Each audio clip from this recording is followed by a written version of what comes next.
మీరు ఆలోచన చేయండి, మొన్న జరిగిన ఒలింపిక్స్ క్రీడల్లో పుల్లెల గోపీచంద్ గారు తయారు చేసిన వాళ్ళు కాస్తో కూస్తో మెడల్స్ సాధించి సానియా మిర్జా కావచ్చు, లేకపోతే పివి సింధు కావచ్చు, లేదా నిఖత్ జరీన్ కావచ్చు, లేకపోతే సిరాజుద్దీన్ కావచ్చు, వీళ్ళు క్రీడలలో రాణించి ఈ దేశ ప్రతిష్టను కాపాడి ఒకవైపు 140 కోట్ల జనాభా ఉన్న భారతదేశం ఒలింపిక్స్లో ఒక్క గోల్డ్ మెడల్ సాధించలేదు అని అంటే ఇది ప్రపంచంలో మనకు అవమానం కాదా? ఒక్కసారి ఆలోచన చేయండి.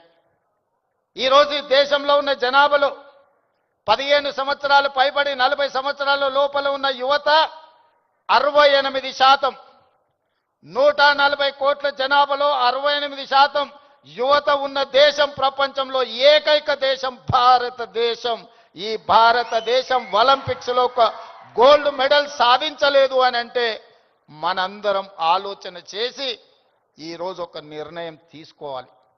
అందుకే మిత్రులారా, ఈరోజు మీ అందరినీ వేదిక మీద నుంచి ఈడికొచ్చిన వాళ్ళు 100ల మందే ఉండొచ్చు, కానీ తెలంగాణ రాష్ట్రంలో ఉన్న లక్షలాది మంది విద్యార్థులను ఈ వేదిక మీద నుంచి నేను అడుగుతున్న మీ రేవంత్ అన్నగా, ఇది మన దేశానికి మన రాష్ట్రానికి గౌరవాన్ని తెచ్చిపెట్టేదేనా?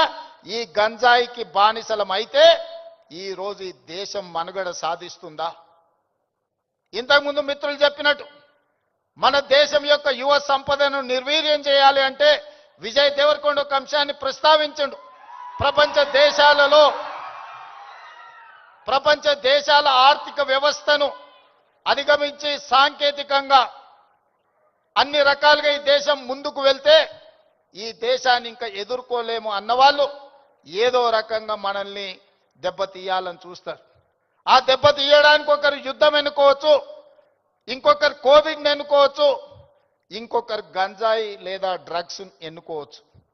శత్రులు ఏమైతే కోరుకుంటున్నారో, ఏ ఆలోచనతో ఈ దేశాన్ని నిర్వీర్యం చేయాలనుకుంటున్నారో అందులో మనం భాగస్వాములం అవుదామా, వాటిని ఎదుర్కొని నిటారుగా నిలబడదామా? ఈరోజు ఆలోచన చేయండి మిత్రులారా.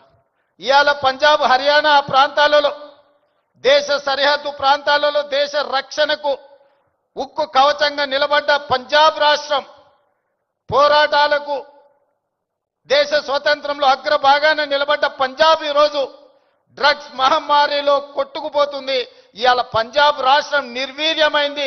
అక్కడి యువత బానిసలుగా మారి గంజాయికు డ్రగ్స్కు లోనై ఈరోజు ఆ కుటుంబాలు ఈరోజు అంతులేని దుఃఖంలో మునిగి తేలుతున్నారంటే దీనికి కారణాన్ని మనం ఆలోచన చేయాల్సిన అవసరం ఉన్నది. ఇవాళ ఒకనాడు యుద్ధం అంటేనే పంజాబీ వీరులు యుద్ధంలో ముందు బాగానే నిలబడి దేశాన్ని గెలిపించిన వాళ్ళు. ఈరోజు మరి అలాంటి వీరులున్న పంజాబ్ రాష్ట్రం నిర్వీర్యం అయిపోయి అక్కడి యువత గంజాయి డ్రగ్స్కి బానిసలు అవుతున్నారు అని అంటే ఇది ఎంత వేగంగా మనల్ని కబలిస్తుందో ఒక్కసారి ఆలోచన చేయండి.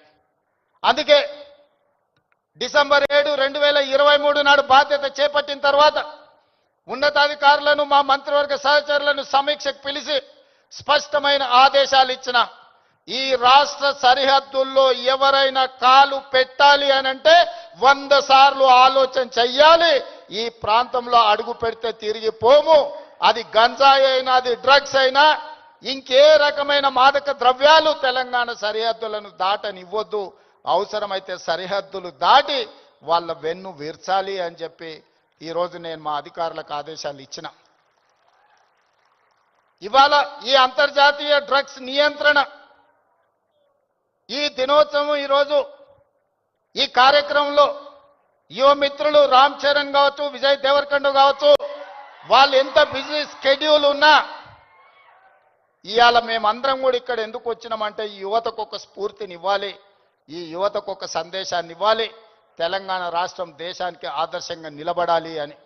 అదేవిధంగా మిత్రులారా, ఈరోజు తెలంగాణ రాష్ట్రం అంటే ఒక ఐటీ హబ్, ఈరోజు తెలంగాణ రాష్ట్రం అంటే ఒక ఫార్మా హబ్. ఈరోజు ఈ తెలంగాణ రాష్ట్రం మీరందరూ మనమందరం ఉండంగా ఇది ఒక గంజాయికో డ్రగ్స్కో హబ్గా మారితే మనందరము ఈరోజు విఫలమైనట్టే, తెలంగాణ రాష్ట్రానికి అన్యాయం చేసిన వాళ్ళం అవుతాం. అందుకే ఈరోజు ఏ పాలసీ లేని తెలంగాణ రాష్ట్రానికి స్పోర్ట్స్ పాలసీని తీసుకొచ్చినాం. యువతను సరైన మార్గంలో పెట్టాలి, వాళ్ళకు అవకాశాలు కల్పించాలి, వాళ్ళని అభివృద్ధి పదం వైపు నడిపించాలి. అందుకే నూతన విధానం ద్వారా యంగ్ ఇండియా స్కిల్స్ యూనివర్సిటీని తీసుకొచ్చినాం. ఈ రోజు ప్రతి సంవత్సరం 1,10,000 మంది ఇంజనీరింగ్ విద్యార్థులు గ్రాడ్యుయేట్స్ అవుతుంటే 1,10,000 మందికి ఇంజనీరింగ్ పట్టాలు ఇస్తున్నాం. కానీ వాళ్ళకి సరైన సాంకేతిక పరిజ్ఞానాన్ని, సరైన అనుభవాన్ని మనం అందించలేకపోతున్నాం. అందుకే ఒక పక్కన డిమాండ్ ఉంది, ఇంకొక పక్కన సప్లై ఉంది. కానీ డిమాండ్ సప్లై మధ్యలో there is an gap between demand and supply. అందుకే ఈరోజు ఆ డిమాండ్ అండ్ సప్లైని బ్యాలెన్స్ చేయడానికి యంగ్ ఇండియా స్కిల్స్ యూనివర్సిటీని ఈ రాష్ట్రంలో ఉన్న యువకులకు సాంకేతిక నైపుణ్యాన్ని నేర్పించి ప్రపంచ దేశాలను శాసించే విధంగా మన యువతకు శిక్షణ ఇవ్వాలి అని ఈరోజు యంగ్ ఇండియా స్కిల్స్ యూనివర్సిటీని ప్రారంభించుకున్నాం. అదేవిధంగా ఒలింపిక్స్ చూసిన తర్వాత నేను కొన్ని దేశాలు వెళ్ళొచ్చిన. సౌత్ కొరియా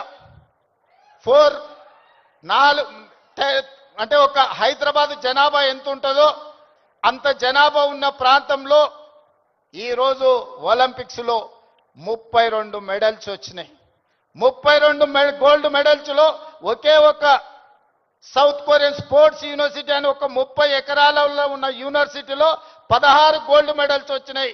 16 గోల్డ్ మెడల్స్లో ఒక అమ్మాయికి 3 గోల్డ్ మెడల్స్ ఒలింపిక్స్లో సాధించింది. సౌత్ కొరియాలో ఒక అమ్మాయి 3 గోల్డ్ మెడల్స్ సాధిస్తే